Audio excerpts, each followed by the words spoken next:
Aquests darrers 4 anys a Girona, gràcies a aquesta tasca de posar en marxa una política d'energies renovables, una política d'estalvi energètic, s'han realitzat i s'han atret a l'entorn de 8 milions d'euros en inversions. Estem parlant de 2 milions d'euros a l'any en una ciutat com Girona, que té un pressupost d'uns 90, doncs, per fer efectives aquestes polítiques. Què vol dir? Tenim ja més de 500 metres quadrats de panells solars tèrmics que estan instal·lats en 12 equipaments de la ciutat, siguin pavellons, siguin escoles, siguin instituts, fins i tot en algun centre cívic, no només per produir aigua calenta per dutxes, sinó també per escalfar piscines, per climatitzar piscines o fins i tot per climatitzar edificis, per fer calefacció en els edificis. Tenim en aquests moments a l'entorn de 250 metres quadrats de panells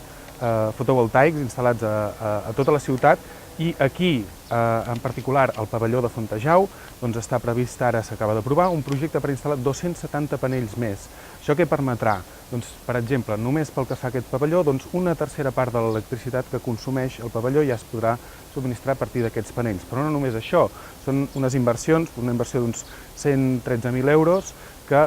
un cop feta en una sèrie d'anys es veurà recompensada, es veurà amortitzada per l'electricitat venuda i a partir de X anys tindrem unes instal·lacions públiques que estaran generant ingressos a la ciutat. Per tant, estem canviant la lògica de com funciona fins ara el món de l'energia, en què tots anem pagant els nostres rebuts i, bueno,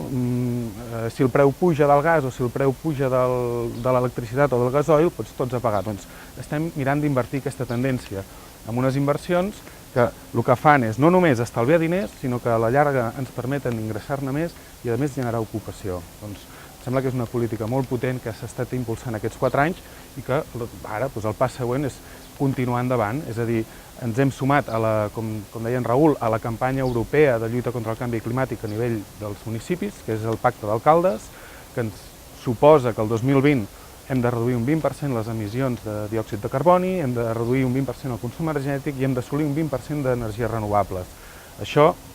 no som nosaltres aïllats qui ho fem, sinó que ja hi ha 2.000 municipis arreu d'Europa que ho estan fent. Per això ens hem dotat d'un pla amb l'ajuda de la Universitat de Girona que ens traça el camí cap on ha d'anar aquesta política energètica per aquests 10 anys que venen.